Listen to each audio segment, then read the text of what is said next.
Here's something that still blows my mind.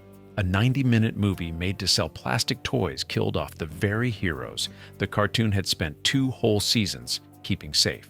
That was the Transformers movie, and almost 40 years later, those fights still land like a punch to the gut. So today I'm ranking every single one of them, from the throwaway scuffles to the duel that broke our hearts clean in two. A few picks are obvious. 1 or 2 might start a fight of their own. We'll kick off at the very bottom with the scrap nobody really remembers. 11. Junkian Ambush. When Ultra Magnus and his battered crew crash land on the planet of junk, they think the worst is over. It is not. Out of the scrap heaps rise the Junkians, a whole civilization of robots built from garbage and led by Wreck-Gar, voiced by Monty Python's Eric Idle. This one lands at the bottom because it's less a battle and more a very loud misunderstanding. The villains become friends about 90 seconds after they stop shooting. What earns it a spot at all is the sheer weirdness.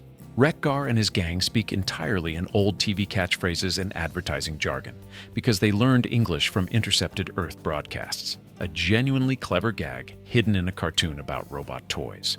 The whole thing plays out to Weird Al Yankovic's Dare to be Stupid, and here's the part most folks forget. These lunatics don't just make peace, they save the movie, gluing shattered Autobots back together in the final act. Not bad for a mob that tried to gut you moments earlier. That's the silly end of the scale. Next, the jaws come out, literally, as our heroes are sentenced to death by Shark. 10. Sharkticon Trial. Hot Rod, Grizzled Old Cup, and the little blue rhyming machine wheelie wash up on Quintessa, home of the 5-faced Quintessence. The beings who, as the show later revealed, actually built the Transformers before the robots rebelled and ran. The Quintessons don't hold trials so much as sentencing ceremonies, and the verdict is always the same: a one-way drop into a pit of Sharkticons. This climbs above the Junkians because there's real teeth to it.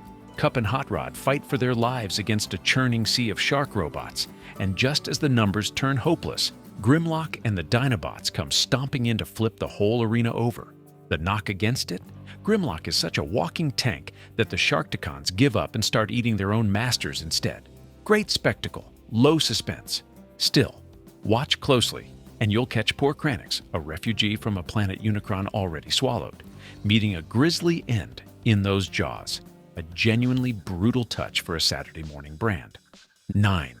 Galvatron kills Magnus. Ultra Magnus, voiced by screen legend Robert Stack, spends the whole film carrying a burden he never wanted, the matrix of leadership, handed to him as Optimus Prime lay dying. On the planet of junk, Galvatron corners him, and no rescue is coming. Magnus is shot to pieces, and the matrix is pried from his cold hands. Here's the buried controversy that makes this one fascinating.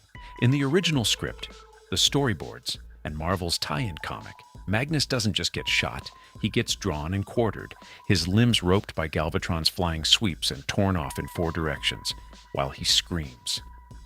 Somebody wisely decided that dismembering a toy robot on screen was a bridge too far for a family film, so it was softened into a plain execution.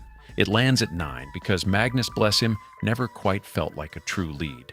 He's Optimus Light, and the movie knows it. But there's a happy ending buried in the tragedy.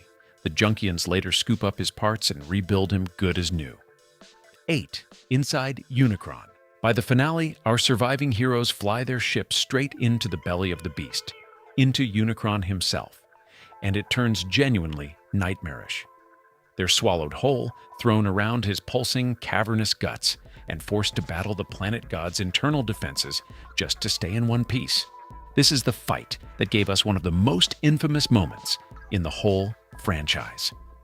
Watching a self-destructing moon base fail to leave a scratch on Unicron, Spike blurts out, "Oh shit, what are we gonna do now?" A real curse word in a movie built to sell plastic. It's one of only 2 swears in the film, and both got quietly scrubbed from certain home video releases over the years. Here's a fun bit of production trivia. Those eerie, flickering backgrounds inside Unicron were partly recycled from other Toei animation, so sharp-eyed fans have spotted random buildings tucked into the frames.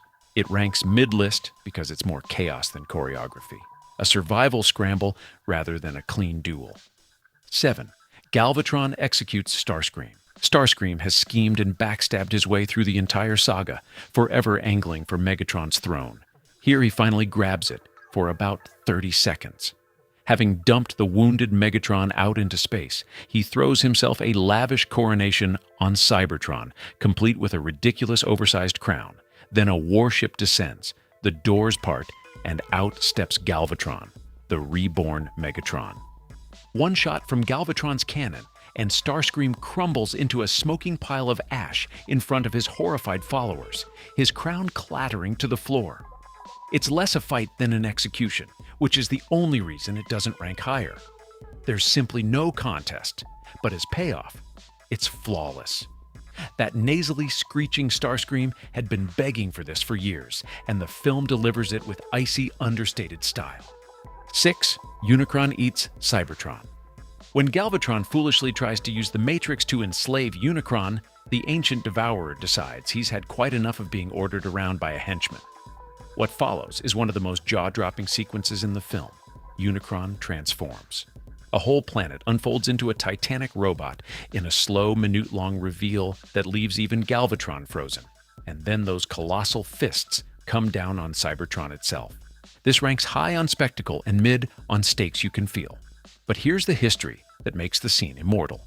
Unicron is voiced by Orson Welles, yes, the Citizen Kane genius, in the final role of his life. He recorded his lines almost 40 years ago and died just 5 days later. His voice had grown so frail that engineers ran it through a synthesizer and sped the audio up to salvage it. There's a long-running fan myth that Nimoy secretly finished his lines, but the voice director has confirmed Welles completed everything himself. Jokes aside, Welles was gloriously dismissive of the whole thing, once shrugging that he played a planet who menaces somebody called something or other before being destroyed. A world in ruins. 5. Prime's big entrance. Autobot City is getting flattened, the defenders are outgunned, the walls are buckling, and then, over the horizon, help finally arrives. Optimus Prime storms onto the battlefield, and for about 90 glorious seconds, he is an absolute wrecking machine, plowing through Decepticons, while Stan Bush's anthem, The Touch, blares over the carnage. This is the pure adrenaline fan favorite shot of the whole film, and it earns its top 5 slot on Goosebumps alone. Prime doesn't stop to strategize or give a speech. He transforms, he charges, he demolishes, cutting through Megatron's forces like they're made of tin foil, with Peter Cullen's unmistakable voice anchoring every second. Here's a detail worth savoring. The Touch wasn't even written for this movie. Stan Bush originally penned it for the Sylvester Stallone action flick Cobra, and only later did it become the unofficial Transformers hymn, so beloved that fans still belt it at conventions. The only reason it isn't ranked even higher is that it's essentially the appetizer, a spectacular warm-up for the main event moments later. That's just the opening act. 4. Defending Autobot City. Before Prime shows up, somebody has to hold the line, and this is where the shiny new generation Autobots earn their stripes.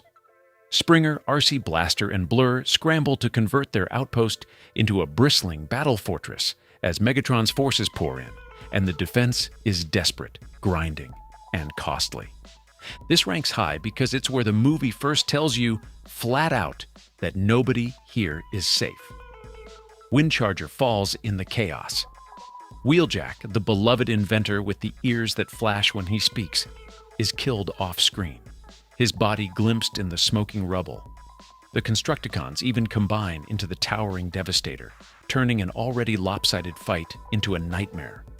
A piece of trivia the diehards love. John Mosqueda Jr., who voices the impossibly fast-talking Blur, once held the world record as the fastest talker alive, and you can hear exactly why. There was originally an even bleaker version planned, a doomed suicide charge that would have wiped out nearly the entire 1984 roster in one rush. 3. The Shuttle Massacre. We're barely 10 minutes in when the Decepticons hijack an Autobot shuttle, and what happens next stunned a whole generation silent. Brawn is the first to drop, gunned down as the enemy breaches the hull. Prowl, the trusty police car strategist, takes a shot to the chest and dies horribly, fire and smoke pouring from his eyes and mouth. Ratchet, the medic, is blasted again and again, and Ironhide, mortally wounded, drags himself toward Megatron in one last act of defiance, only for Megatron to sneer such heroic nonsense and finish him at point-blank range. This sits at number 3 for what it represented. For 2 whole seasons, the cartoon had never once permanently killed a named character. Lasers knocked robots down, never out for good. Then this scene, set to NRG's pounding instruments of destruction, coldly mowed down 4 fan favorites in a couple of minutes. And here's the ugly truth behind it. None of these deaths were about story. Hasbro simply wanted its 1984 toys cleared off the shelves for shiny new 1986 models, so the writers were told, bluntly, to make the kids cry. 2. Rodimus Prime rises. Deep inside Unicron, reckless young Hot Rod finally squares off against Galvatron, and this is the fight that decides everyone's fate. Hot Rod, voiced by Judd Nelson, fresh off The Breakfast Club, has spent the whole movie being cocky and getting people hurt, including Optimus Prime himself. Here, that reckless kid grows up in real time, under fire, with the universe on the line.